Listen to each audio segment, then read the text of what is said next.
It's our job to be ready for anything.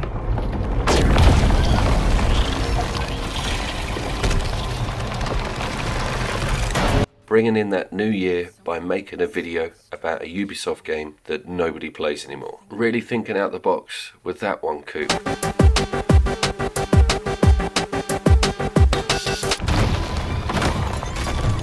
And it could be just the tip of the iceberg.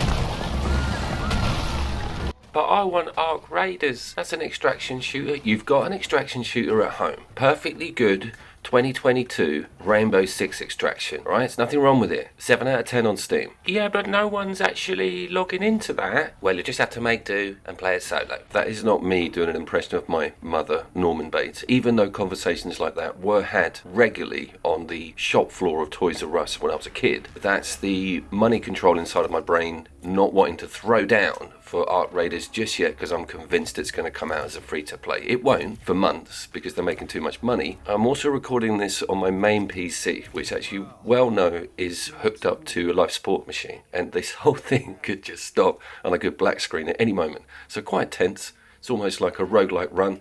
Let's see how far I can get with this audio. I just want to show, because I was talking over it previously, how slick the production of this game is. The colour schemes, the design, the architecture, everything looks like it's not been rushed. And that goes for the whole of the game, even down to the guns, the mechanics, the engine itself. I never played any Rainbow Six at all, so all of this is quite new to me. Here's that bit I was talking about. Sorry for the repeat imagery. Please don't unsubscribe.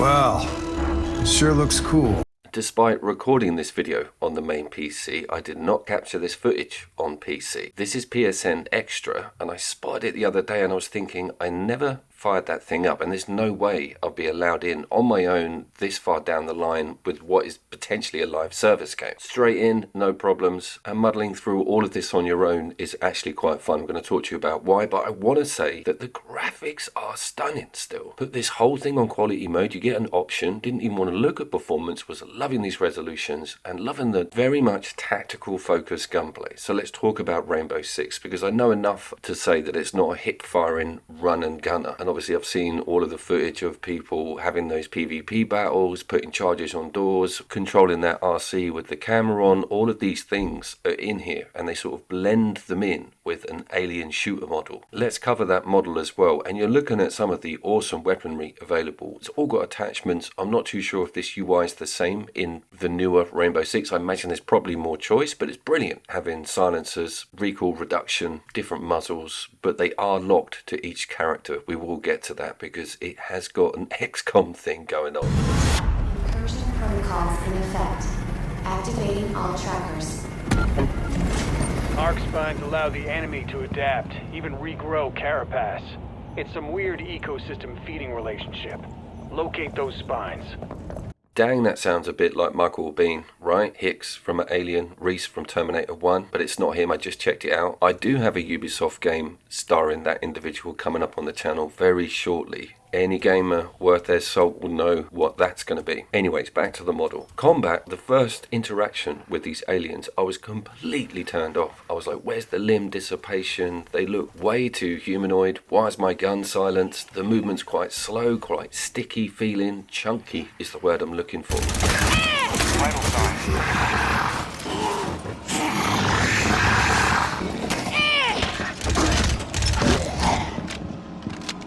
I'm also like shooting at everything as soon as I see it, not going for headshots, getting noticed, getting spotted, making loads of noise. These are all the things you're not supposed to be doing. If it's kicking off like it was just then, you've done something wrong. This is all about creepy, sneaky, scan everyone, shoot people through some of the wooden walls that you've already scanned. There's loads of dissipation on furniture within this engine. I'm extremely impressed with this. Still trying to wrap my head around that it's 4 years old and didn't do too well on the review front. Well, it's not 9 out of 10 anywhere, but it certainly hasn't dipped over time like a lot of live service games can.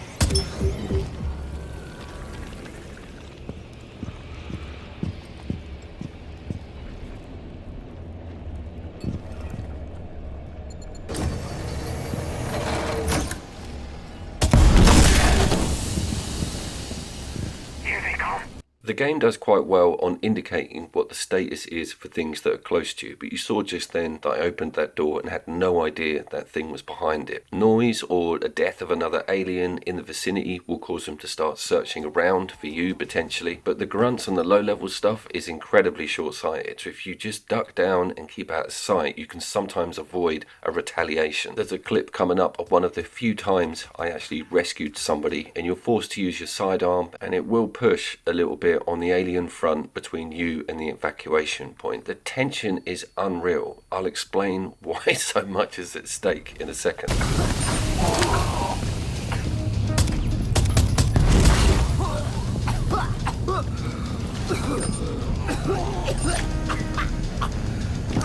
Get the asset to the extraction pod.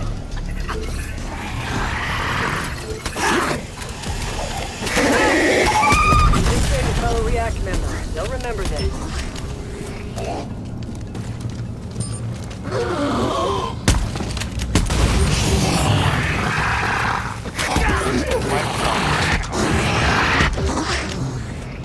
Eight health left. A sane person would just get the hell out of there now. For some stupid reason I'm hanging around. I haven't quite understood the semi-permadeath system with characters. You get a whole bunch, you get more than 10, and there's a massive amount of unlocks to be had. They have prefabricated loadouts, and they have an R1 special individual to who you choose. If you die on a run, they are then MIA, missing in action, massive red logo above their face when you go to next choose your character. You've got to pull them out manually and rescue them before they are back on your roster. So you could potentially just use everybody up. Ay, idiota. Move, you're in my light. Elisa. There are so many girl bosses in this story that sometimes their gravitational mass does come in contact with each other, which also makes for amusing writing, probably not intentional. I don't think there's one useful male in the entire character roster of that story, but you know, 2022, nothing's changed. Let's get back to this tension and atmospherics. The game does advise you to put headphones on because these aliens make weird noises, and there's this genius mechanic with add in the Zerg creep. Can you believe? You'll see this black stuff on the ground. It's secreted by these pods that don't technically appear on your alert level because they're stationary. You have to scan for them, look for them. They can revive enemies, but this black stuff on the floor can actually stop you from running. You see it all spreading around in real time. The detail on it's incredible. I love that idea. And the longer you sort of hang around in the map, the more infested it becomes with this material, which can be shot, which I didn't spot until about the hour 5 mark. Upon going into the maps, there's one of 3 to choose from on the bottom level of entry. This is the Goliath Gardens, which is essentially level 1.1. It does actually re-roll your tasks, so it might not always be rescued someone. That might be the final task, but give you the most XP for reaching that third chunk of aggression. Sometimes you'll just have to go out and kill an elite, which was actually quite fun and something I hadn't had before on the re-roll.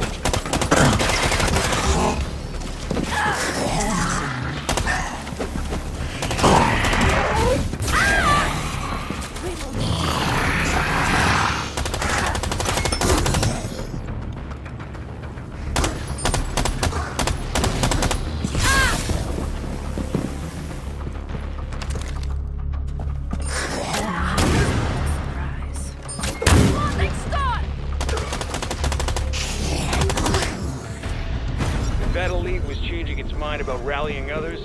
It's kind of too late now. Some of the creatures will fire projectiles, others are like boomers from Left 4 Dead. You saw the colour difference on there. There are also cloaked individuals, and of course elites, as you saw. The mix-up is pretty good, and if any of them are on creep, you're screwed, because they can actually replenish or even be brought back by those hive pods. And using the destructible doors or passageways or walls is so much fun in conjunction with your spy drone. Shooting enemies through walls when they're not even aware you're there is blatantly something that the game wants. You get big XP accolades for it, and yeah, it is as cool as it sounds.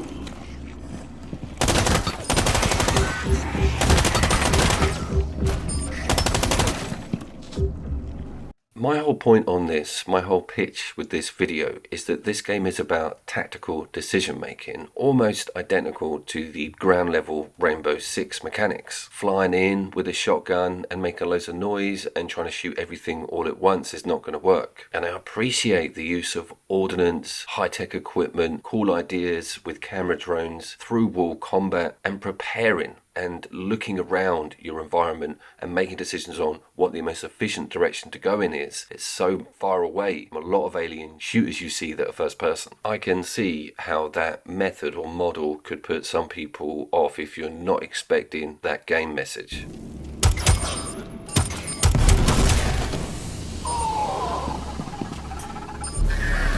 I'll rattle the cages a bit. That's needed.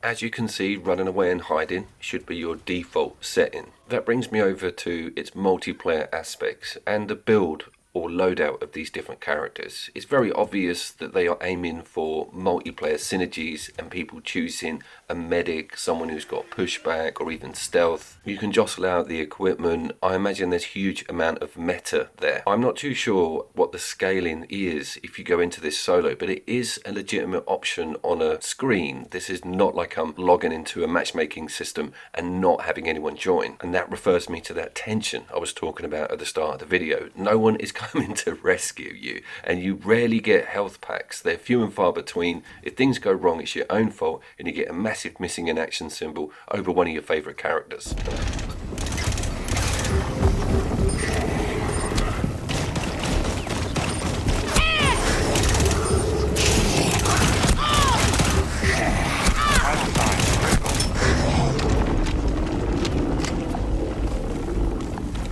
So you're guarding some detonation device with a silenced, beautiful piece of equipment. You're holding off an enemy horde. The Zerg creep is growing quite literally in real time underneath your feet. You've got 17 health left and this is your last character that's not missing in action. And you just know there's going to be something between you and that extraction point. It does all amount to fun, believe it or not.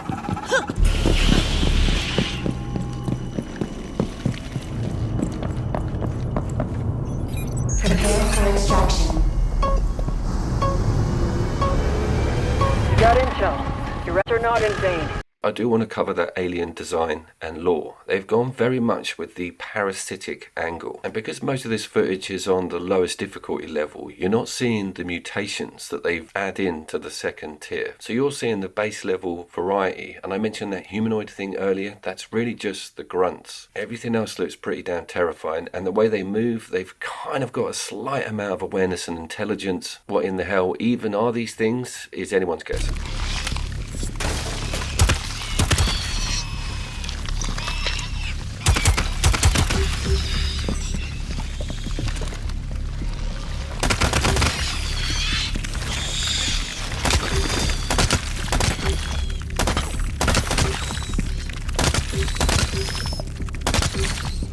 My point being, even at the game's lowest level of difficulty, I am still getting enough variance on the alien species to keep me satisfied. That's saying something. I'm a real stickler for that sort of stuff. I have also not seen it drop a single frame. We are still in quality mode, top resolution, crisp as hell, absolutely gorgeous. I have also barely switched out the maps. We're still in that Goliath Tower. I love the variation on the locations. You might stumble across a gym, an executive office, even a children's play area. It's crazy how it rotates all of that.